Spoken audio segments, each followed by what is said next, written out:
Go to homage.com to get some of the freshest clothes in sports. And don't forget to use the promo code WORSTTAKE at checkout to get 15% off. So it's in the books, the first few days of training camp. Most teams are in padded practices. The hitting has started. Football is almost about to begin. The Hall of Fame game is Thursday. It's almost back. And now what I want to do is have a little bit of a recap of the week, a little bit of a recap of what we learned from the first week of Browns training camp. All right, guys, as you know, I've been busy this week. I've been at Ravens camp. If you want to see what my thoughts are from there, just check out the videos from that. I posted a couple days ago, well, 2 in a row. And check out my Instagram at worst_take, where you could see all of the extras that I posted there. I have it as a story highlight. But yeah, it's been an interesting week for myself. It's been an interesting week for the Browns as they have learned a lot about their team through the first 5 days of practice. And one of the things that I think is the most critical thing that this team has learned is that Freddie might just be ready. I know there is a lot of moving parts. I know there is a lot of things going on with this team right now, but it just seems like Freddie Kitchens is just so reliable and just has this calming effect on the team. He really seems like he has taken charge. This team really looks like they're responding to his leadership. And it seems like there's not really much to worry about with the coaching from Freddie Kitchens. I mean, I know national guys are going to have their narrative, but I think Freddie Kitchens is going to be all right. And speaking of people who are going to be all right, let's talk about 2 of the bigger stars on this team, not named Baker Mayfield, and that's Odell Beckham Jr. and that's Myles Garrett. And they have both looked as advertised. Odell looking great, making the catches you want him to make, making the explosive plays, running those great routes. And Myles Garrett has really looked like a force early on in camp, taking over some practices, taking over some drills, and just really looking like a guy ready to have a breakout year. Myles Garrett looks like he is really going to try to win Defensive Player of the Year. And this defense, by the way,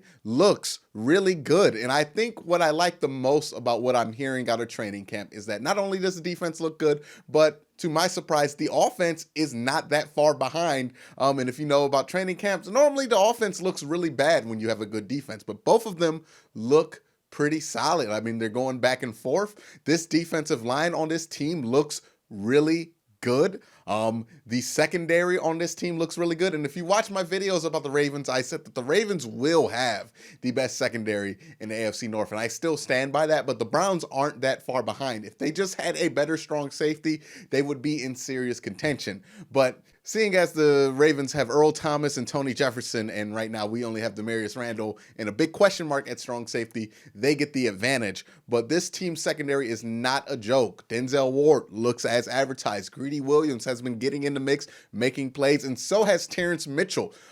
You got guys like TJ Carey who are also solid, reliable veterans. This secondary is pretty loaded. This defensive line is pretty loaded. It'll be interesting to see what the middle linebackers can do to add anything to this defense. And a guy that we've been hearing a lot about, a guy who's been making noise because of just how reckless he is when he plays, is Sione Takitaki. And it'll be interesting to see how he does in the scrimmage setting and how he does when the preseason starts, because I think he's a guy who is going to pop and has a chance to make an impact on this team pretty early. And I think that is also because Jannard Avery, somebody who we thought was going to fill that Sione Takitaki role, has not practiced yet. He has been injured, kind of been missing, kind of has disappeared. So I think Jannard Avery really needs to get it back on the field, because it looks like Sione Takitaki is coming for his spot. Another good sign on this Browns team is that the tight ends, Demetrius Harris looks like he's making a step, being a better catcher than he was in Kansas City. And the reports on Njoku is that he is catching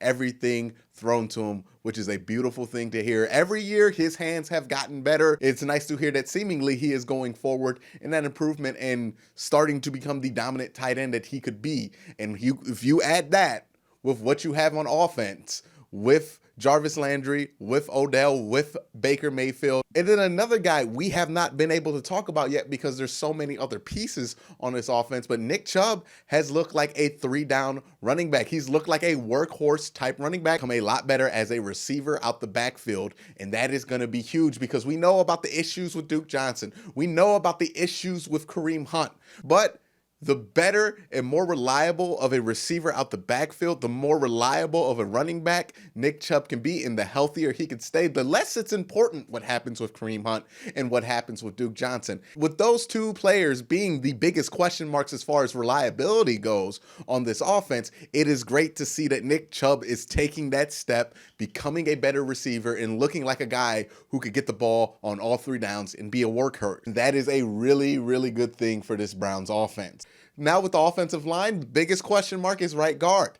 And that competition still has not been settled. It is not great to hear that. What's even worse is that it doesn't seem like anybody is taking the lead at that position. So we really need somebody to come up and establish themselves as the starting right guard. Hopefully by the time we get into week 2 of the preseason, hopefully by the time we enter the first preseason game, because we just need chemistry on that offensive line so they can keep Baker upright and they can open up holes for Nick Chubb.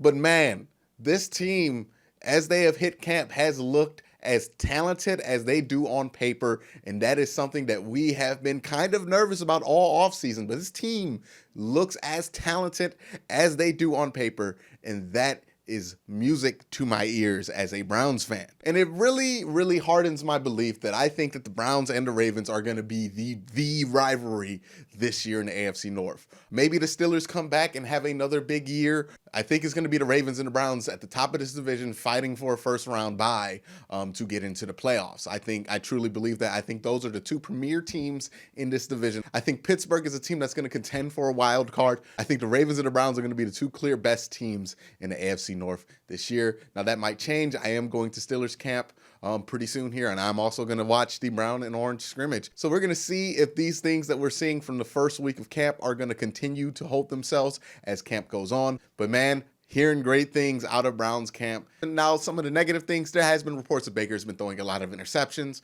but camp interceptions really aren't that big of a deal.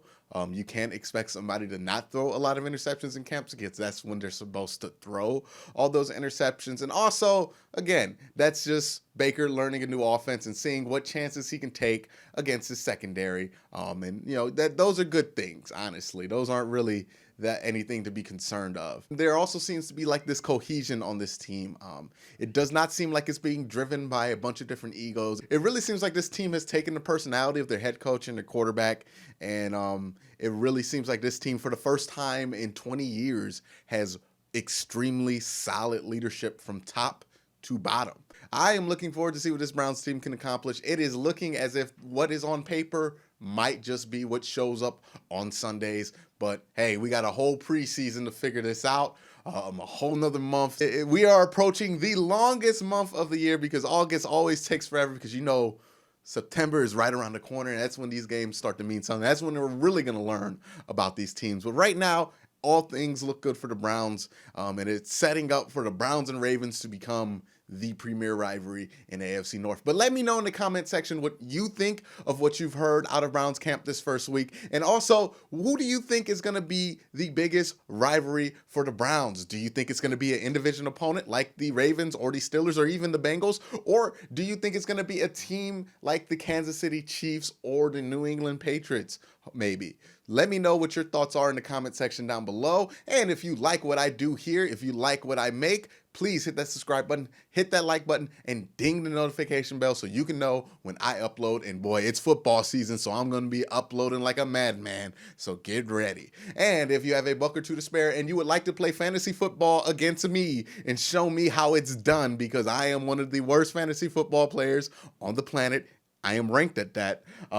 Please consider joining the Patreon. Giving a buck or two a month helps keep this show going, keeps the lights nice and bright and full, and it helps me be able to deliver content to you as quick and as high quality as possible. So please consider joining that Patreon. And if you want to play fantasy football with me again, just join the Patreon and message me once you've joined it that you are interested in joining the league. I will write your name down, and we'll make sure you get in there. And that is, of course, on a first come, first served basis. So hurry up, sign up, and get your name on that list. But that is it for this week's video. Thank you for watching. Have a great day and have a good night.